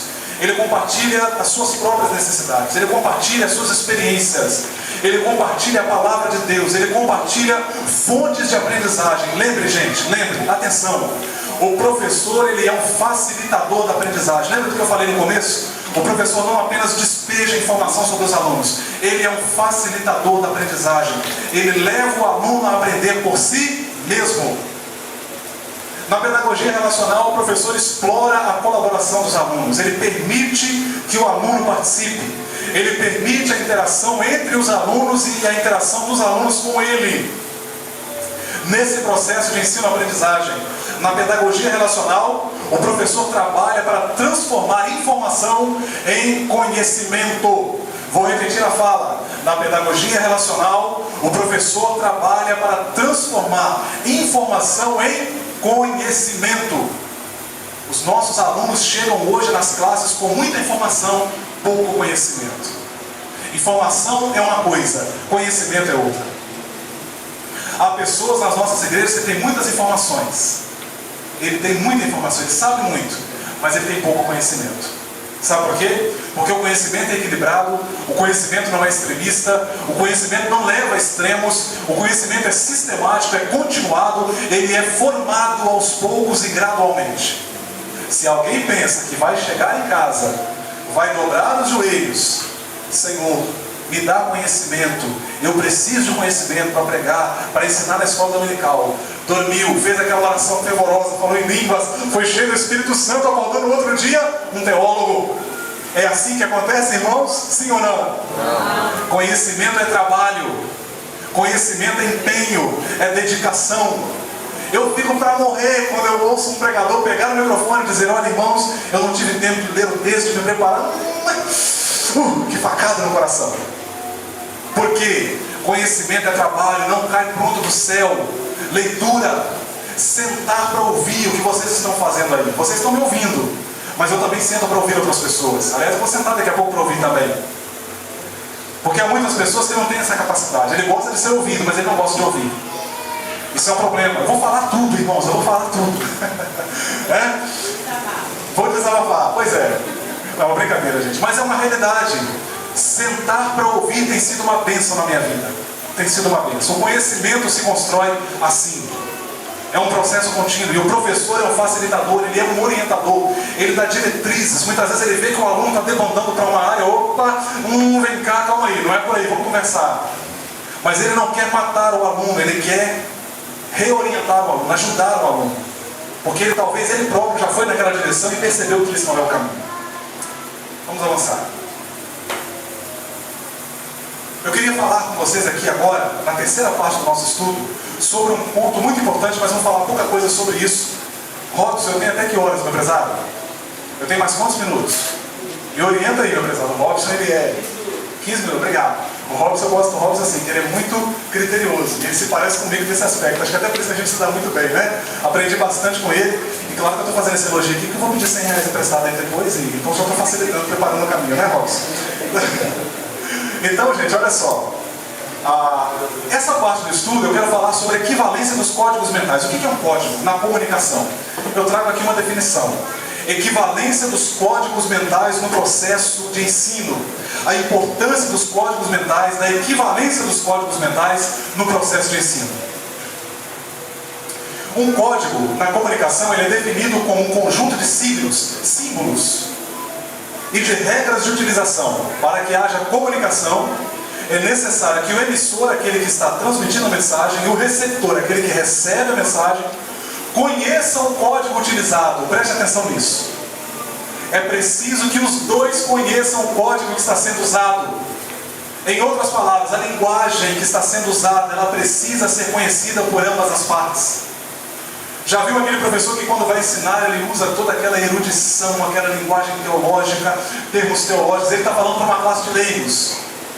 Você já viu isso? Será que ele vai conseguir comunicar aprendizado, ensino? Por quê? Porque não há equivalência de códigos mentais. Para ilustrar isso, uma experiência que eu li há muitos anos atrás, eu nunca esqueci. Eu acho muito interessante. Conta que um pastor foi pregar numa igreja do interior, e quando ele chegou lá, comunidade carente, igreja, povão da roça mesmo. E quando ele chegou lá, durante a pregação, ele se dirigindo às crianças e adolescentes que ele estava, ele falou: as crianças que aqui estão, olha a questão dos códigos mentais. Para que haja equivalência dos códigos mentais, ou seja, para que a linguagem seja entendida pelos dois lados, e assim a comunicação poder acontecer de fato, você precisa conhecer o seu público. Você precisa conhecer o público para o qual você está se dirigindo. Aí esse pastor, no momento da pregação, ele virou para as crianças e adolescentes e falou bem assim: se Jesus viesse aqui hoje, quantos de vocês que estão aqui dariam a sua cama para Jesus dormir? As crianças ficaram olhando assim, os adolescentes, aquela criançada da roça mesmo, matuto mesmo, olhando. Aí o pastor da igreja chegou no pé do ouvido do pastor e falou assim: pastor, falou baixinho para ele, né? Falou: pastor, não diga cama, porque aqui ninguém conhece cama. Diga esteira. Os olhos do pastor se encheram de lágrimas, né? Ele disse: quantas das crianças e adolescentes que aqui estão, se Jesus viesse, daria sua esteira para ele? Aí todo mundo levantou a mão. Ou seja, entenderam o que ele falou. Percebeu a importância da equivalência dos códigos mentais? Você se certifica de que a linguagem que você está usando é compreensível para os alunos para os quais você está se dirigindo? Uma vez eu estava no... Foi assim um puxão de orelha muito legal, né? E eu gostei. Alex Belmonte, Robson. É uma figuraça, né? Nós estávamos participando, um amigo nosso, amigo do peito, inclusive um grande colaborador desse evento, né? Doutor Alex Belmonte, nossa gratidão aqui ao ITEF, Instituto Teológico de Filosofia, Instituto de Teologia e Filosofia, né? Que é o ITEF lá, que o reitor é o nosso amigo, o doutor Alex Belmonte. Eu estava numa conferência teológica com ele, tendo ele e o doutor Davi Meschiati também como participante, e o doutor Richard Lazzarini como moderador do evento. E a minha fala era sobre liberalismo teológico, um assunto meio intrincado. E eu, na minha fala, falando sobre liberalismo teológico, quando eu me sentei, que eu terminei de falar, o Alex Belmonte chegou no meu ouvido e falou assim: ó, você está acadêmico demais, o nosso público aqui é um público mais moderado, vai devagar. Eu falei: tá bom, Alex, obrigado. E valeu o puxão de orelha. Por quê? Equivalência de códigos mentais. Você pode falar de um assunto que seja intricado, mas adapte a linguagem. Você pode adaptar a linguagem, de modo que o seu aluno consiga te entender. Por que Billy Graham é considerado o maior pregador do século XX e talvez da história da igreja? Ele, no seu ministério, já se dirigiu a mais de 200 milhões de pessoas, seja pelas cruzadas, seja pela TV, seja pelo rádio. Por que ele é considerado por doutores e por leigos como um grande pregador? Porque Billy Graham tem a capacidade, na sua pregação, alcançar os doutores e alcançar aquele que não sabe nem ler nem escrever. Ele fala para ambos os públicos e consegue atingir a ambos os públicos. Nas nossas classes de escola dominical hoje, você tem muitas vezes professores que alcançam só o público leigo, mas não alcança aquele público que já tem alguma formação. Ou você tem aquele que alcança só o público mais de formação e ignora os leigos. É um problema. É uma questão que precisa ser trabalhada. Por exemplo, gente, a linguagem que eu uso numa classe infantil, eu fui honesto em dizer para vocês aqui no começo da minha fala, que para mim está sendo uma oportunidade de ouro para poder aprender sobre educação infantil. Por quê? Porque eu mesmo nessa área sou um fiasco. Por quê? Porque para você falar para crianças, é uma linguagem específica, e professores do departamento infantil que aqui estão. Não vou falar nessa área não, porque nós temos autoridade aqui no assunto que vai falar. Mas uma coisa importante, eu creio que ela vai pontuar isso também. Vocês precisam ser tão bem preparados quanto os do departamento adulto. Sabia disso? Eu sou estudante de psicanálise clínica. E depois que eu fui para a psicanálise, eu já tinha uma noção disso, mas a psicanálise abriu os meus olhos para entender a importância fundamental. Gente, a coisa é mais séria do que nós pensamos. O que você é hoje foi formado até os 12 anos de idade. O que você é hoje. Há pessoas nas nossas igrejas que têm problemas os mais variados quando você vai buscar a origem, está lá na infância. Daí a importância do professor do departamento infantil. Você precisa estar preparado. Usar uma linguagem que a criança entende. A linguagem do jovem. Quando eu vou falar para jovem, eu tento adaptar a linguagem. Quando eu vou falar para adolescente, eu tento adaptar a linguagem. Porque o adolescente tem uma linguagem própria, né? E aí, mano? Qual é? Tem tudo isso. A gente não mostra muito, eu que sou um pouco mais experiente, com 29 anos de idade. Mas a gente entende que é a linguagem deles. Já foi, já é, e por aí vai. Se eu for falar na minha linguagem, ele não vai me entender. Então eu entro na linguagem dele para tentar alcançá-lo, tentar trazê-lo. A equivalência dos códigos mentais. Se você não faz essa equivalência, você perde. Você vai falar, você vai tentar desenvolver um trabalho, mas o trabalho não vai gerar frutos. Por quê? Porque a equivalência ela não está existindo. Por fim, para terminar, finalmente vocês vão se ver livres de mim. Professor preparado é um professor atraente. Mas afinal de contas, irmão Rony, agora vai pegar fogo. Vou mostrar para vocês aqui, gente, uma pesquisa que eu fiz pela internet, usando a plataforma Facebook, e eu coloquei lá bem assim: participe, seu parecer é importante. Eu queria que você considerasse as respostas que foram dadas. Por quê? Qual a minha intenção com essa pesquisa? Diagnosticar o problema e propor solução. E propor uma contra-resposta. Não é, Mocinho? Em sua opinião, escute isso, gente.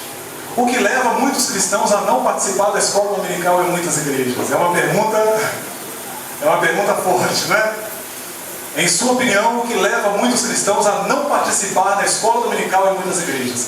A Rúbia responde o seguinte. Foi a primeira a responder. Olha a resposta que ela deu. Olha que pedrada.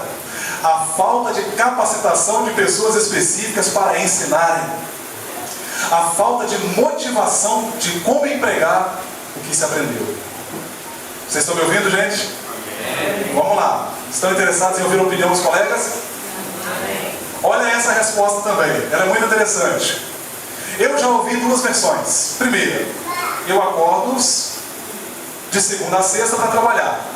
E os 2 únicos dias que eu tenho para descansar, eu vou acordar cedo para ir na EBD? É uma realidade, né? A resposta é coerente. E a segunda versão, eu já vou na igreja à noite, porque eu vou de manhã. É uma colocação que é feita também, uma argumentação que inclusive se repetiu depois, né? Outra resposta. Essa resposta vem de um teólogo, vem de um colega da Presbiteriana. E ele foi bem direto. Por que as pessoas não frequentam a escola dominical? Ele responde: os cuidados e as preocupações com as coisas dessa vida. Olha a resposta que ele deu. A outra resposta, já a quarta resposta: o interesse próprio. Se um culto de bênçãos, ele não perde. Se um culto é de bênçãos, ele não perde tempo em ir na igreja. O pessoal escreve muito errado, eu estou tentando decodificar aqui, né? O interesse próprio, na visão dessa pessoa que respondeu, é um dos motivos que impede da pessoa frequentar a escola dominical. Se é um culto de bênçãos, ele não perde tempo em ir na igreja. Mas como o culto é de ensino, ler cansa e aí já não dá para ir na igreja. Mas há também outro fator: a falta de interesse de muitos líderes, professores, em investir mais na EBD. Aí ele já apontou para a liderança e para os professores. Outra resposta que foi dada, e essa resposta vem de uma professora. Ela disse o seguinte: em minha opinião, o que falta são professores realmente capacitados. Parabéns a vocês que vieram buscar essa capacitação. Olha só o que ela diz. Em minha opinião, o que falta são professores realmente capacitados, um bom preparo pedagógico, um bom plano pedagógico para a escola dominical e também uma estrutura de sala de aula adequada. Isso aqui é muito interessante, gente.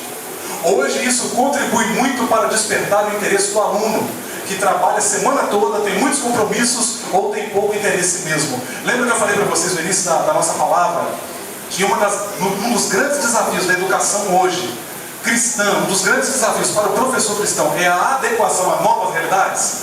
Olha o que ela está falando aqui. Vou contar um segredo para vocês aqui agora. Na minha igreja, que é uma igreja de grande porte, nenhum professor usa sequer um quadro branco para escrever durante a aula. Olha a resistência para se adequar a novas realidades, as novas demandas do nosso tempo. Olha o que ela está falando. E é uma realidade. Eu diria, gente, que todas as respostas dão a sua colaboração e tem um pouco de verdade. Outra resposta agora, essa resposta vem de um pastor, vem de um líder. Ele diz o seguinte: concordo que temos que ter uma equipe de professores preparados, mas o interesse deve estar nas pessoas. Mas na verdade, no cotidiano de hoje exige muito das pessoas, mas a palavra precisa estar em primeiro lugar. Conclusão: falta amor à palavra. Ou seja, ele reconhece que os dias são trabalhosos, as pessoas trabalham durante a semana, estão cansados no final de semana, mas ele reconhece que também falta mais amor dos crentes pela palavra. Eu também percebo que é uma realidade, sem dúvida. Você vai nas igrejas, culto de campanha super lotado. Você vai no culto de ensino à noite, zero. Não é verdade, irmão André?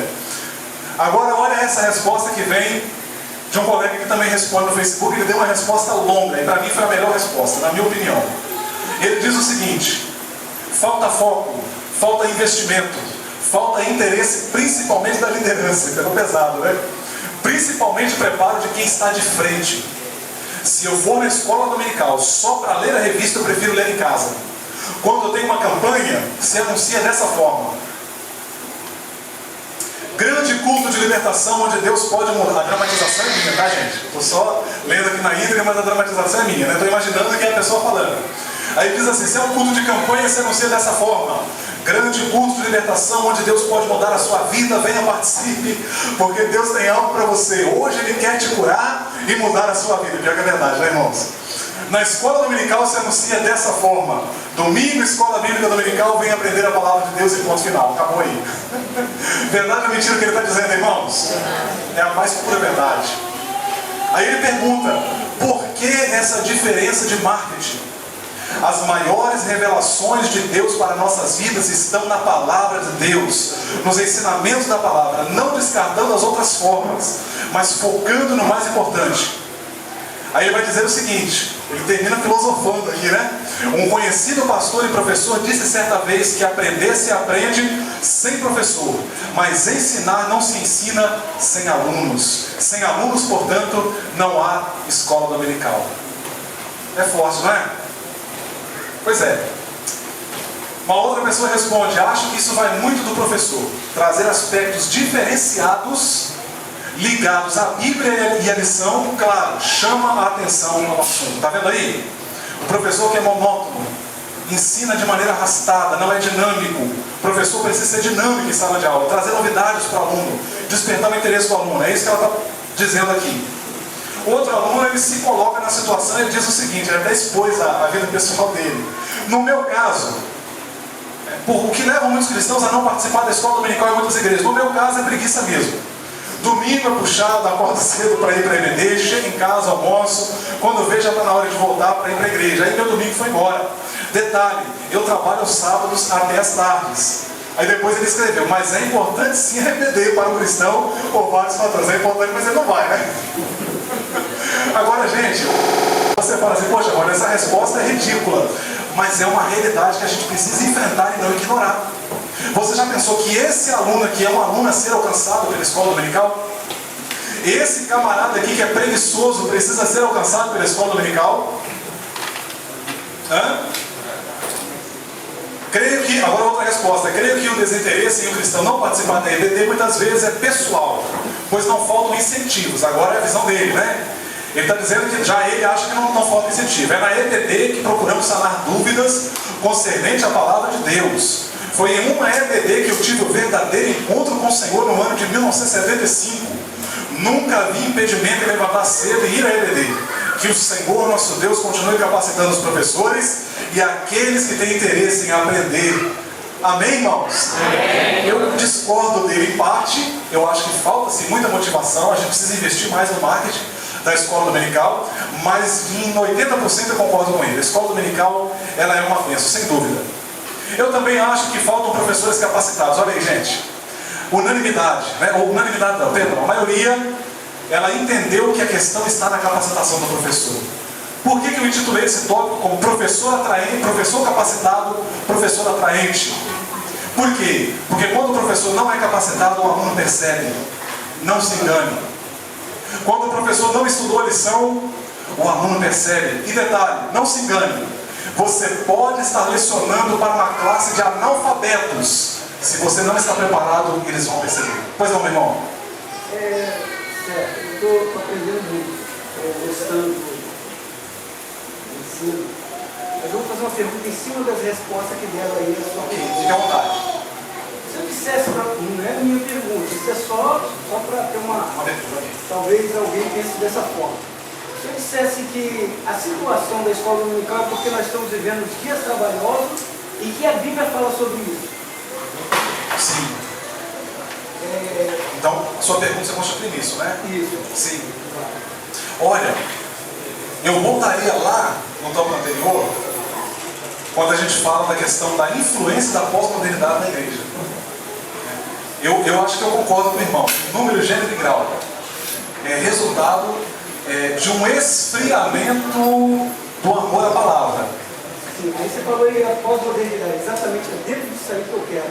Porque na verdade a gente está vivendo o sistema, trazendo ele para o nosso meio. Automaticamente, se as pessoas lá fora aceitam o que vai a cada dia mudando, não estou dizendo renovando, mudando, automaticamente nós acontece conosco isso aí. Sim. Como por exemplo, você falou uma coisa. Influência. Isso, você falou uma coisa interessante aí sobre se tem poder.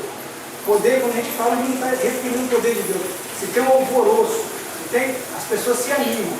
Quando se fala da palavra, quer ver, por exemplo, anuncia Jesus, ninguém dá glória a Deus. Fala que o anjo está aqui, todo mundo. Não, essa é uma realidade, isso é verdade. Então eu acho que é dentro desse ensino dessa realidade, né? Exatamente que a gente precisa estar centralizado. Então, não, eu concordo com o irmão, mas eu não excluiria esses fatores, na minha opinião. Com certeza Né? que não. Eu penso, vamos dizer assim, está tudo no bojo, né?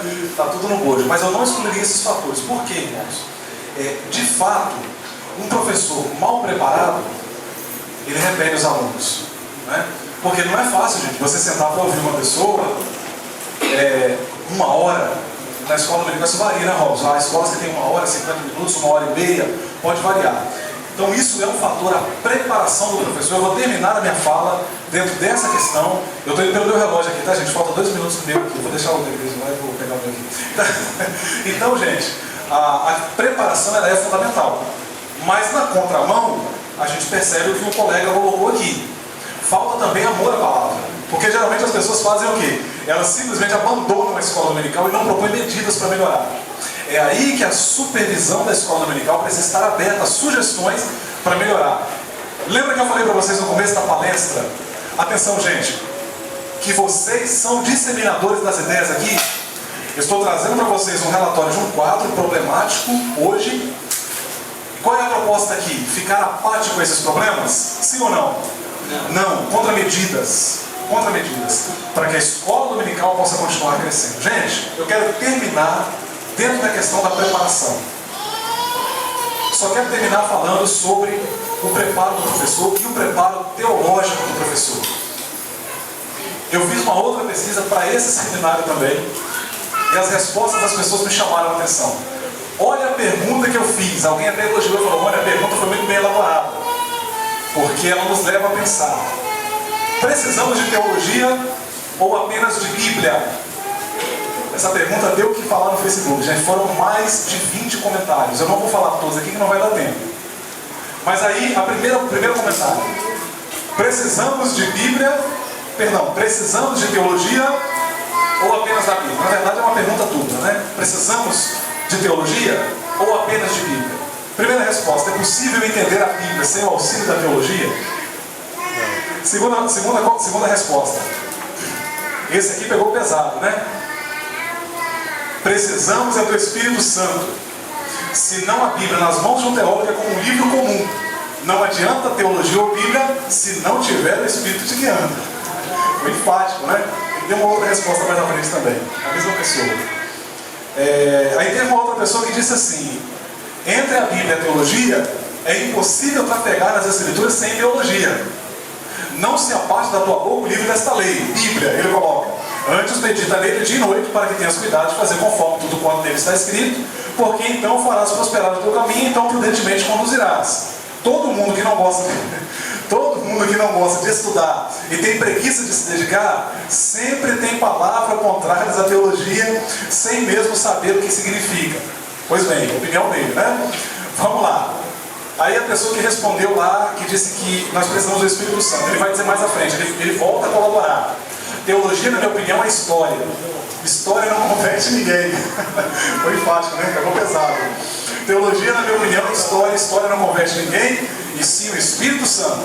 Pregar a Bíblia com base apenas na teologia é o mesmo de estar dando aula. Agora, pregar a Bíblia com o sentimento que é dado pelo Espírito Santo é diferente. As pessoas choram, se arrependem, se entregam para Deus. Concluindo, João 3,16, precisa de teologia ou do Espírito Santo? Ele termina dessa forma, ele é bem direto, ele é bem enfático, né?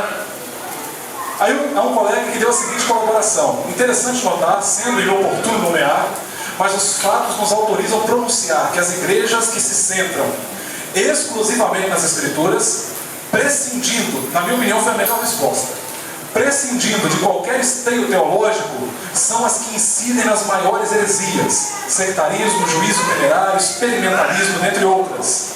Enfim, fica para a reflexão a necessidade ou a oportunidade de uma igreja buscar construir com o apoio da ciência, da filosofia, da teologia e mormente, ou seja, essencialmente, da direção do Espírito Santo, um conjunto homogêneo e sistematizado de doutrinas capazes de conceder lastro e fundamento de fé aos seus membros. Teologia é meio e não fim. Ele termina. Vocês podem ver um teólogo, né, que responde. Ele diz o seguinte: a teologia é importante, mas ela não é o fim, ela não é o principal, ela é uma ferramenta auxiliar. Estou resumindo o que ele falou. Aí um colega mais embaixo colocou: mas uma coisa não dispensa a outra, você complementa. Esse aqui é um defensor ferrenho da teologia, né? Defende com residência. Avançando. Bíblia e teologia, dizer que antigamente não existia teólogo e não tem conhecimento. Quem era o apóstolo Paulo então? Ele está dizendo o seguinte: dizer que antigamente não havia teólogo é coisa de quem não tem conhecimento. Quem era o apóstolo Paulo então? A teologia não esfria ninguém. Ora, eu não vou colocar aqui o que significa a palavra teologia. É só ir no nosso amigo Google e ver. Aí colocou lá, né, a risada. Ele fez até uma brincadeira. Pois bem, eu vou ler, tem várias respostas, não dá para ler todas. Tem um colega que ele coloca o seguinte, para fechar, a última resposta. Ele diz o seguinte: o que é mais importante entre teologia e somente Bíblia? Ele diz o seguinte: o que é mais importante para um pássaro? A asa direita ou a esquerda? Pense na resposta dele. Ele está citando aqui, na verdade, ele está parafraseando aqui um antigo teólogo chamado A.W. Tozer. E Tozer, ele diz o seguinte, que alguém chegou para ele e perguntou para ele o que era mais importante para um cristão: a Bíblia ou a oração? Aí ele ouviu essa pessoa responder. Na verdade, ele ouviu alguém respondendo essa pergunta. E a pessoa teria respondido o seguinte: o que é mais importante para um pássaro? A asa direita ou a esquerda? Ou seja, não faz diferença, as duas são fundamentais. Então ele usou aqui, parafraseou Tozer, né? Ele diz o seguinte: o que é mais importante para um pássaro? A asa direita ou a asa direita? A asa direita ou a asa esquerda? Desculpa. Eu coloquei a minha colaboração, essa aqui eu fiz questão de responder. A minha colaboração foi a seguinte. Vamos lá, só para fechar essa parte, né? Prezados, agradeço de coração a todos que participam do fórum. Meu humilde parecer sobre o assunto. Teologia é intrínseca, ou seja, ela está emaranhada com a própria Bíblia. Ela mesma faz teologia. Considere, por exemplo, a carta aos Romanos, que é extremamente teológica. Além do fato de que conceitos fundamentais à nossa fé, a fé cristã como trindade e inerrância bíblica, são também inerentemente teológicos. Essas palavras, inclusive, nem constam na Bíblia, mas os conceitos se acham em abundância na Bíblia. Então, trindade, inerrância bíblica e outros mais são ideias teológicas. Você não encontra essas palavras na Bíblia, né? Portanto, desprezar a teologia como recurso que nos possibilita organizar as doutrinas da Bíblia de forma sistematizada e organizada, a meu ver, é desprezar a oportunidade de entender melhor a própria Bíblia. É claro que a Bíblia é a base da teologia, é o livro-texto. Alguns colegas que opinaram por relegar a teologia a um segundo plano, citaram textos bíblicos. Os colegas que desprezaram a teologia, eles mesmos citaram textos bíblicos. Mas olha que curioso. O curioso é notar que os textos que eles citaram são, de certa forma, o resultado do trabalho de teólogos. Teólogos competentes que trabalharam na tradução do texto bíblico que eles estão usando. Então, gente, não dá para abrir mão da teologia como uma ferramenta auxiliar. Professor, você que está aqui, dedique-se a aprender mais, a estudar mais. Ler bons livros, ler boa literatura, participar de seminários como vocês estão fazendo, de simpósios, ter essa paciência que vocês estão tendo. Invista no aprendizado. Não despreze a teologia, mas não idolatre a teologia. A teologia é uma ferramenta, como disse o colega, ela não é o fim, mas ela é o meio, né? Em que você pode usar como ferramenta auxiliar na compreensão da palavra de Deus. Ok? Agradeço pela paciência. Deus abençoe sua vida, Robson. Perdão porque eu passei de acordo com o tempo.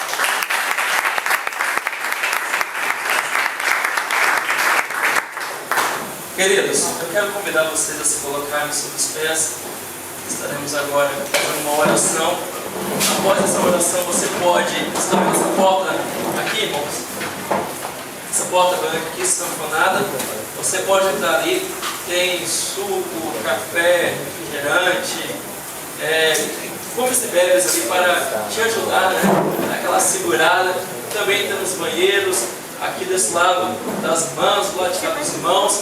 Água, e daqui uns 10 minutos já estaremos voltando para a segunda etapa da palestra, ok? No final temos certificado, temos sorteio, bênção pura, né, irmão?